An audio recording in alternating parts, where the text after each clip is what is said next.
Hi everybody and welcome back to Lost Genre Reddit Stories. This post is from the subreddit Am I the A-hole and it's by user Cold Bowl of Nothing. In-laws straining my marriage, but it's my fault apparently. First post, so bear with me. About a year ago, me, 28 female, and my husband, 30 male, allowed my brother-in-law, 19 male, to move in with us to get him out of a rough situation and help him start adulting.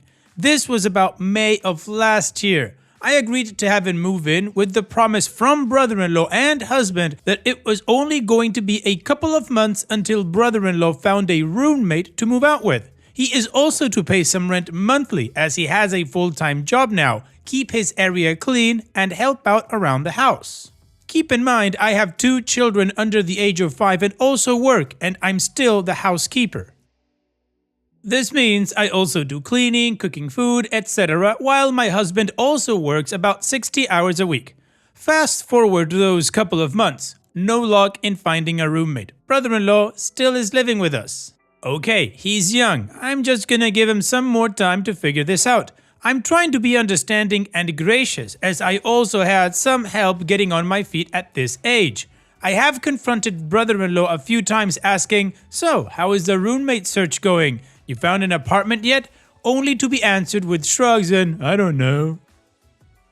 I will say, at this point, I'm starting to feel in the dark with what is actually going on. As in, is there even a plan of him moving out? Is he even looking for a roommate or an apartment? Husband says, just give him more time and that he's working on it. Fast forward to last Christmas, I'm already frustrated and brother-in-law is requesting to have his girlfriend of 2 years who lives out of state to move in too.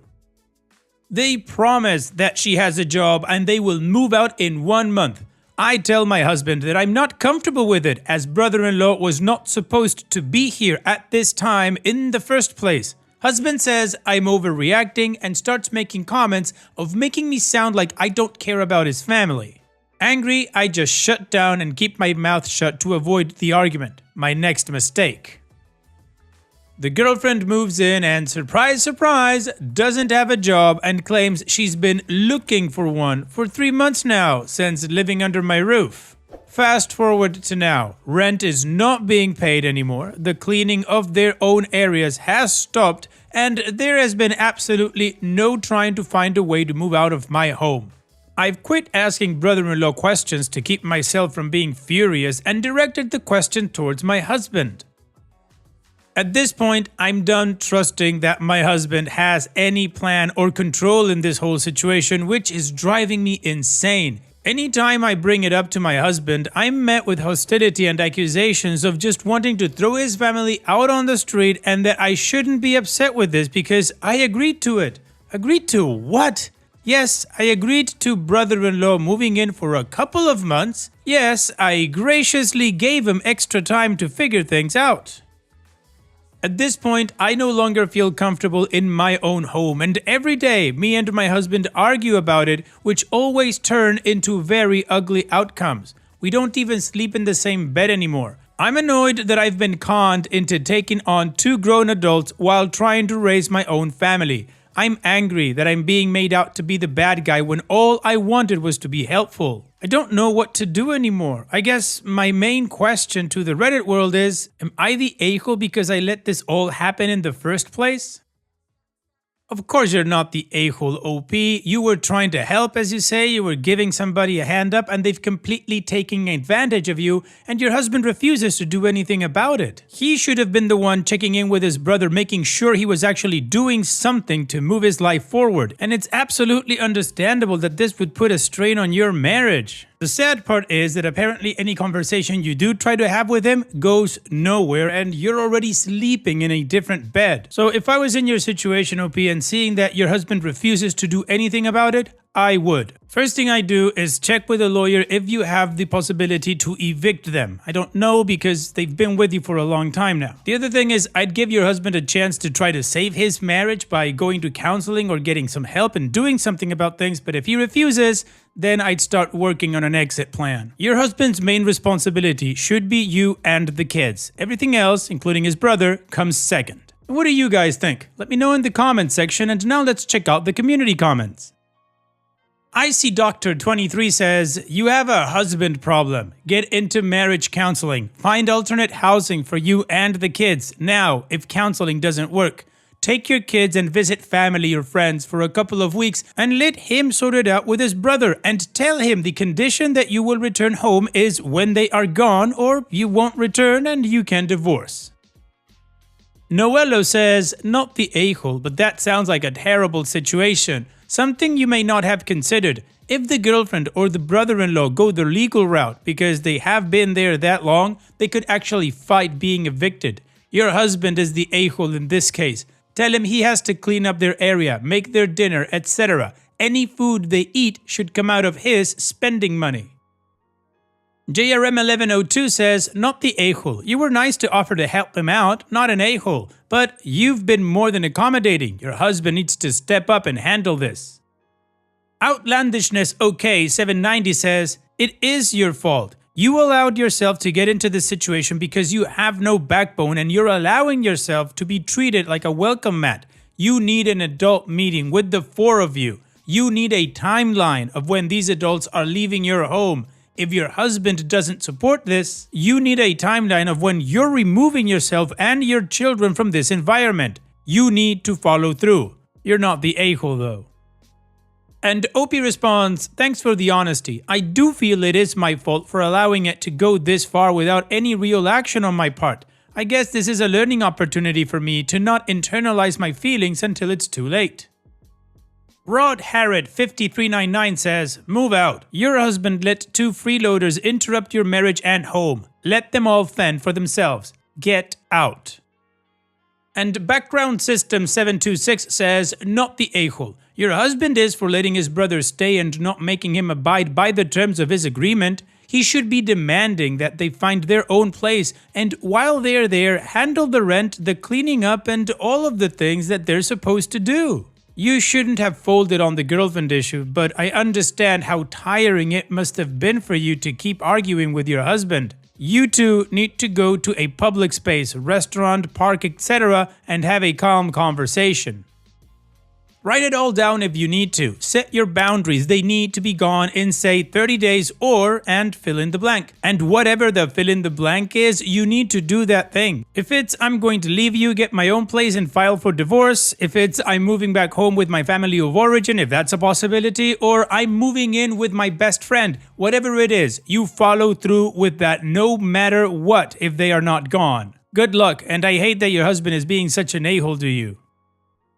Okay, well, the community agrees that OP is not the a-hole and they gave her a lot of advice and things to think about. So now let's move on to the update to see how this story ends. First, I would like to thank you all for the different perspectives. Most of all, the responses said I should just kick all three of them out and say good riddance. I will say, some of the responses gave me a good little laugh in this extremely frustrating situation, so thank you for that too. Taking everything into consideration, I gave my husband an ultimatum last night and I'm sticking to it. They need to be gone by June 1st, with all rent paid according to how I had laid it out, or else I'm moving out with the kids into an apartment. I'm also not cooking for them, just enough for me and the kids. All laundry detergents and toiletries will be kept in my closet and internet passwords will be changed. Now, before I get 2 months is too much time for them, hear me out. This is also time for me to get my ducks in a row should I actually be moving out. Which, in theory, I'll know by mid-May if they aren't moving out, if they don't have anything lined up by then. I really do doubt my husband is wanting this to actually happen, me and the kids moving out, but I won't put it past him thinking that I'm bluffing. He was surprisingly not as hostile as he usually has been. I say not as because there was no yelling or swearing. He pretty much said I was overreacting and crazy to think that would even need to happen in the first place since they'll be out by then. If you could see my eye roll right now, shake my head. Also, I have thought about how to go about selling the house if I leave. I will be honest and say that at this exact moment, I'm not looking for a divorce. I'm willing to give him the opportunity to at least try to salvage the mess he created. Unfortunately, it might just take me stepping out to realize where he messed up. On the other hand, if it does turn into divorce, at least I'll already have me and my kids established in a new place. All in all, I would hope it doesn't have to come to that point. I am happy to learn though, after sketching a quick budget, that I would be able to support me and both of my children with my own income if worst comes to worst. Well, Opie, hopefully your husband steps up and does the right thing. And if he doesn't, you've got your exit plan. So here's wishing you and your kids the best. Take care and thanks for sharing. Now let's move on to the next post that also has an update. This post is from the subreddit Am I the A-hole, and it's by user Commercial East 302. Am I the a-hole for refusing to let my mother-in-law hold my baby after she told my husband to get a paternity test? I, 28 female, gave birth to my first child, a beautiful baby girl, 3 weeks ago. My husband, 30 male, and I have been over the moon, but his mother has been causing non-stop drama. She never liked me. From the start, she made snide comments about how I trapped her son, even though we've been happily married for 4 years. When I got pregnant, she constantly joked about how the baby might not be his. I brushed it off as her usual passive-aggressive behavior until I found out she took it way further. 2 days after I gave birth, my husband got a text from his mom saying, "You should get a DNA test, you never know these days." I was devastated when I saw it. My husband was furious and told her off, saying he had zero doubts about me and that her comments were disgusting. She tried to backtrack, saying she was just looking out for him. Now she wants to come over and meet the baby. But I told my husband that she will not be holding our daughter. If she wants to question whether my child is even her grandchild, then she doesn't get the privilege of bonding with her. My husband understands why I'm upset, but he thinks we should let her come just once so she doesn't play the victim with the rest of the family. Now she's crying to everyone, saying I'm keeping her granddaughter from her and that I'm pushing her over a harmless question. Some family members think I'm being dramatic and should be the bigger person. But why should I let someone who disrespected me and my child hold her like nothing happened? Am I the a-hole for refusing to let her hold my baby? No, OP, you're not, and your husband should back you up instead of thinking about bending over because she's crying victim to everybody who'll listen. She can keep crying and licking her wounds. She put herself in that situation. But just in case you're feeling like it, OP, and you've got the energy for it, you should tell all those family members that are calling you dramatic to tell them exactly what happened. Send a screenshot of the text she sent your husband and ask them how okay would they be if that happened to them. And what do you guys think? Let me know in the comment section, and now let's check out the community comments. Graphite57 says, for one, it wasn't a harmless question if a person was harmed by it. I wouldn't be allowing her near the child because at some stage she will gather enough genetic material to do a quiet DNA test to make sure nothing harmful there, dear. Let her play the victim, but the moment any family member comments, point out that she has already expressed doubt that the child is in fact her grandchild. So what's the problem? Not the a-hole. Bookaholic Forever says, not the a-hole. Just tell everyone. I don't know why she's upset. She told my husband to get a DNA test because she doesn't even think our child is his. I don't know why she would want to meet a baby who she doesn't think is related to her. Bored in the House 5A5A says, not the a-hole. She'll find ways to play the victim even if you've not done anything wrong, so might as well set your boundaries. And Confused at 63 says, not the a-hole. Tell her she is correct. You are withholding your baby and tell the rest of the family that contacts you on her behalf exactly what she said. Offer to send them the screenshot of her saying that to him. It will have a date and a timestamp showing exactly when she said that. Let the truth be told and see what happens. If you don't out her publicly, she will get away with it and continue more stuff. If you out her every time she does these things, she will get a bad reputation and no one will believe her. Well, the community agrees that OP is not the a-hole, and they also say just expose her and let the chips fall where they may. So now let's move on with the first of 2 updates to see what happens next. Well, I wish I could say things got better, but mother-in-law made sure that didn't happen. After my husband told her off, I thought she'd at least try to apologize, but instead she doubled down. she started calling my husband, telling him I was turning him against his own mother and that I was overreacting to a simple question. She even pulled the classic victim act, crying to the rest of the family about how I was keeping her grandbaby from her. Then things took a ridiculous turn. I found out from my sister-in-law that mother-in-law was actually trying to get a DNA test done behind our backs. Apparently, she was hoping to get a strand of my baby's hair or some spit to confirm the truth when my sister-in-law told me I was absolutely done. I told my husband that until she apologizes, not a fake "I'm sorry you're mad" apology, but a real one, she is not welcome around me or my daughter. Thankfully, my husband backed me up 100%. He told his mother that if she can't respect his wife and child, then she doesn't deserve to be a part of our lives. Mother-in-law lost it. She went full-on drama mode, telling everyone I was tearing the family apart and that she might never recover from this heartbreak. At this point, I don't even care. She disrespected me, she disrespected my marriage, and she disrespected my child. Actions have consequences. So yeah, mother-in-law still hasn't met the baby, and unless she does some serious apologizing and self-reflection, she won't be anytime soon. Well, scumbag mother-in-law keeps losing, so now let's move on to the final update to see how this story ends. Well, I wish I could say things got better, but nope, my mother-in-law has somehow managed to make things worse. After I refused to let her hold my baby, she went on full-blown smear campaign against me. She told extended family that I was controlling and keeping her granddaughter away out of spite. She conveniently left out the part where she accused me of cheating and demanded a DNA test. The worst part, my husband is now starting to waver, although he still thinks what she did was disgusting. However, now that some relatives are siding with her and saying I'm being too harsh, he's wondering if we should just let her see the baby once and move on. I told him point blank, she questioned our child's paternity, she disrespected me and by extension you and your daughter. If we let this slide, what's next? Now he's torn. I can tell he wants to back me up, but he also doesn't want to be the bad guy in his family's eyes.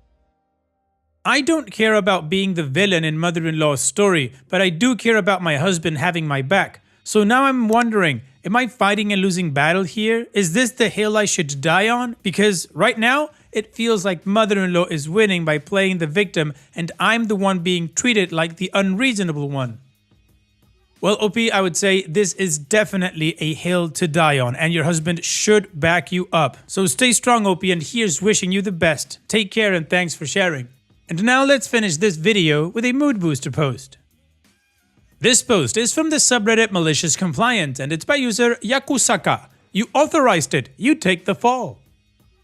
So, I work in complaints for a major telecom operator. Yes, I got promoted since my last post here. And we are swamped. We are working in crisis mode as we don't have enough people to do what we need to do. And every complaint that isn't solved in 15 days, one way or another, accrues fines from the regulator. Now, in crisis mode, we just auto-approve small claims as it's cheaper than the fines for being late. I get a huge claim on my desk, easily 100 times more than the fine for being late. It's 14 days old. I go to my supervisor, but he says it's too big for him. He can't authorize it and he thinks it would be cheaper to take the fine and work out everything in due time. But he'll check with his superior and get back to me. Fine, I go back to work doing other cases for the rest of the day. Next day, my supervisor's boss comes to me asking why that particular case is on 15th day. So I tell him, he's furious. Everything should be approved. It's crisis mode. We can't allow to be fined and so on. So I ask him to authorize it, saying once more, it's 100 times more than the fine would be. He say he doesn't care and he'll authorize it. I say it needs to be investigated. Once more, he just says he'll authorize it. Now, for some clarification, his bonus is reliant on the late cases. Fewer late cases, more bonus. So I say, fine, signed here, and he goes. I process it and forget about it. Come the end of the month, a huge commotion happens. The sector director is in my supervisor's boss's office, yelling like there's no tomorrow. I get called in and the issue is that case. and the jerk who authorized it is trying to throw me under the bus. It turns out it was a fraudulent complaint and we had to investigate it before making a decision. Sector director just asked who made the decision. I bring him the signed papers. I get sent out. A few days later, the boss gets the sack. Gee, I wonder why. Well, OP, he wanted it solved, but good on you for getting that signature. I don't think he'll be getting his bonus now. Thanks for sharing. And that's it for today's video. Thank you so much for taking the time to watch it. Now, if you've gotten to this point in the video, I assume that you like these stories that I'm reading out. So here are a couple more that you might enjoy. And if you don't have any time to watch another story right now, save it for later. And also, don't forget to hit that subscribe button.